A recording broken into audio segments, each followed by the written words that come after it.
I believe that ordinary individuals can achieve extraordinary success in the stock market, and I am of the opinion that the dominance of institutions in today's market is a positive development for small investors. These institutions often cause fluctuations in the stock prices, pushing them to unusual highs and lows. For those who can form independent opinions and understand the industry, this is a beneficial situation. Working with very small amounts of money, that there almost always are some significant inefficiency someplace to find things that I've mentioned to some people. When I started out, I actually went through all of the Moody's manuals and the Standard & Poor's manuals page by page, and it's probably 20,000 pages, but there were a lot of things that popped out, and none of them were in any brokerage report or anything of the sort. They were just plain overlooked, and you could find out about them, but nobody was going to tell you about them. I am going to reveal a secret in this video. Most people have completely misunderstood investment strategies. Traditional investment wisdom suggests that average individuals stand no chance against Wall Street. However, surprisingly, individual investors have a significant edge over professional investors. But don't just take my word for it. This insight comes from none other than the legendary investor, Peter Lynch. Stay tuned until the end of this video as we will discuss the 4 key pieces of advice from Lynch on how he suggests investing small amounts of money. Let's get right into it. I sincerely believe it's a tragedy in America that small investors have been misled by various media outlets into thinking they don't stand a chance against large institutions with their sophisticated computing power, educational degrees, and financial resources. This is far from the truth. When people start believing this, they make impulsive investment decisions, like buying stocks for a week or investing in different funds every week, and the results they get mirror their hasty actions. I am convinced that the public can do exceptionally well in the stock market on their own. The fact that institutions dominate the market today is beneficial for small investors. These institutions influence stocks to unusual lows and highs. For someone who can form their own opinions and understand the industry, this is a positive development.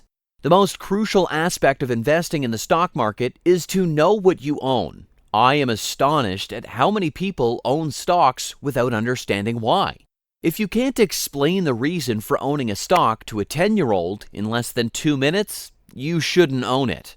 I believe this is true for about 80% of stock owners.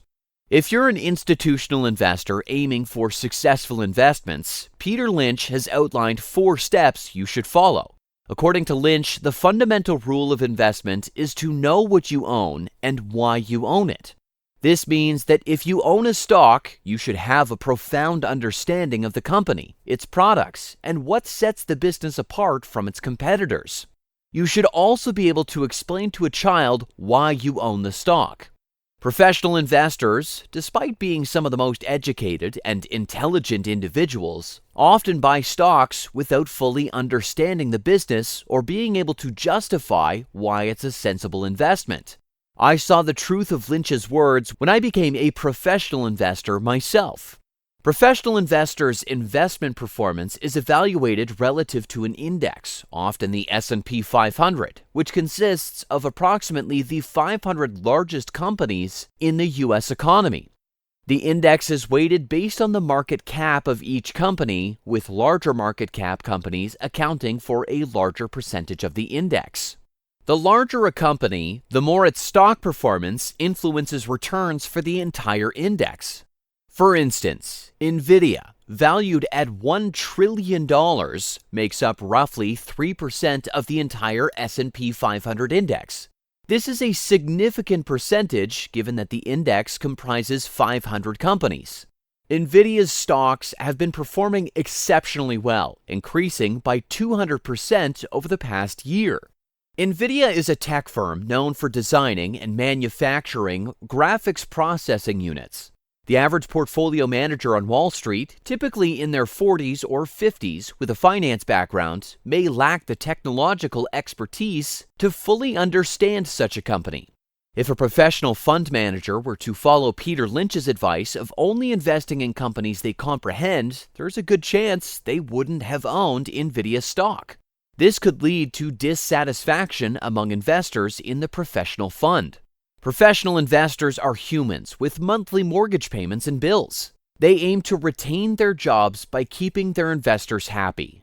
Often, this results in professional investors owning stocks they don't understand, merely to present a better image to current and potential investors in their fund. Thankfully, individual investors don't face this issue. They only need to answer to themselves. Simply following Lynch's rule of knowing what you own and why you own it will put you ahead of most Wall Street investors. Peter Lynch's second advice on investing small sums of money is to concentrate on smaller companies. During his tenure at the legendary Fidelity Magellan Fund, Lynch generated an average annual return of nearly 30%. A significant part of these impressive returns was his ability to identify what he calls 10-baggers, stocks that increase tenfold in value. Lynch even wrote that the best way to make money in the stock market is through a small growth company that has been profitable for a few years and continues to grow. The reason Lynch focuses on smaller companies is that they typically have more growth potential than large, well-known stocks. It's easier for a company to grow from a $1 billion market cap to $10 billion than it is for a company to grow from $100 billion to $1 trillion. The former requires a growth of $9 billion in the market cap, whereas the latter requires an additional $900 billion. This concept explains why Peter Lynch focuses on smaller companies. In Lynch's time, finding companies that met his criteria required weeks of combing through thousands of pages of financial documents. Fortunately, we now have the internet and online brokerages like Moomoo. Using a stock screener like the one on Moomoo, we can easily find companies that meet Lynch's criteria. We can narrow down potential opportunities by setting parameters such as market cap range, net profit, and PE ratio range. Tip number 3 from Peter Lynch is to adopt a long-term approach. Professional investors managing large sums of money is actually beneficial for individual investors. This may seem counterintuitive, but let me explain using the stadium analogy. Imagine your favorite sports team's stadium with a fixed number of seats. When the team is performing well and there's a significant game, ticket prices are high due to the limited number of seats and high demand. Conversely, if the game is not popular, the stadium might practically give away tickets for free. Similarly, there are a fixed number of stocks for a company. When the company performs well, many people want to buy the stocks, driving up their prices. If there's less interest in the company, the stock prices might drop. The price of a stock, just like a ticket at a hypothetical stadium, fluctuates based on the demand to own shares. Large institutional investors, who manage tens of trillions of dollars, can cause significant swings in stock prices when they collectively decide to sell their shares. This mass selling can cause a steep drop in stock prices. Most institutional investors are overly focused on short-term performance, which can create opportunities for individual investors who can focus on the long term. For instance, Meta, the parent company of Facebook, saw its stock peak at over $375 in September 2021. However, increased competition and heavy investment in new businesses led to a decline in performance and a rush of large money managers to sell their shares. This resulted in a 75% drop in the stock price over the next year. This situation created an opportunity for individual investors who were willing to ignore the short-term headwinds and focus on the long-term potential of the company.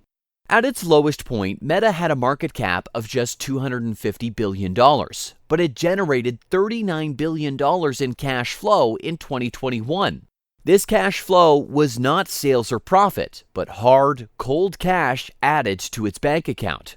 To see the potential in this stock at its low, investors just needed to look long-term and ignore the short-term noise.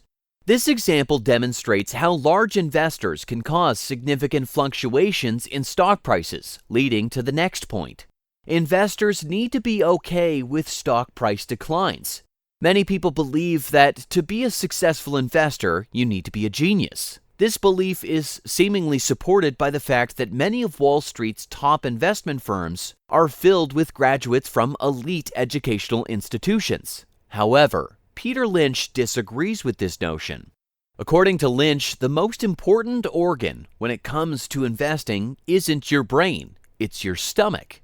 This means that successful investors are those who can withstand the volatility of the stock market. For example, Coca-Cola, considered one of the world's safest companies, has experienced wild swings in its stock price. Volatility can feel great when the stock price increases dramatically, but it can be extremely painful when it results in a falling stock price. Most investors are inclined to sell a stock once its price has declined due to the psychological pain of losing money. However, Lynch says that successful investors are the ones that can hold on and not sell when their brain is telling them to. This is another area where individual investors have an advantage over professional fund managers who face pressure from their clients to always be correct. In the world of professional fund management, the pressure to keep investors happy and maintain a successful track record can lead to overly cautious investment strategies. Many large hedge funds operate under a practice known as a drawdown limit, which is the maximum amount a portfolio can fall before the fund manager is forced to liquidate all holdings. This constraint often prevents fund managers from investing in stocks they believe to be undervalued, for fear that the stock could decline further. However, individual investors do not operate under such constraints. If they believe a stock is undervalued, they are free to invest. If the stock falls further and they still believe in its value, they can buy more. A prime example of this is Warren Buffett's purchase of Apple stock. When Buffett first bought Apple, the stock had fallen over 25% from its recent highs, and there was a possibility that it could continue to decline. But Buffett was not deterred. He bought Apple stock with the mindset that if the price fell further, he would buy more. This investment strategy has paid off handsomely, with Buffett's stake in Apple now worth over $150 billion, making it his most profitable investment. Peter Lynch emphasizes that in investing, having a strong stomach is more important than having a genius brain. Plenty of people were smart enough to recognize that Apple stock was a good buy when Buffett first started buying. However, not everyone had the stomach to withstand the stock's 25% decline from its recent highs. As an individual investor, you have advantages over the pros on Wall Street. Make sure to leverage these advantages to become a better investor.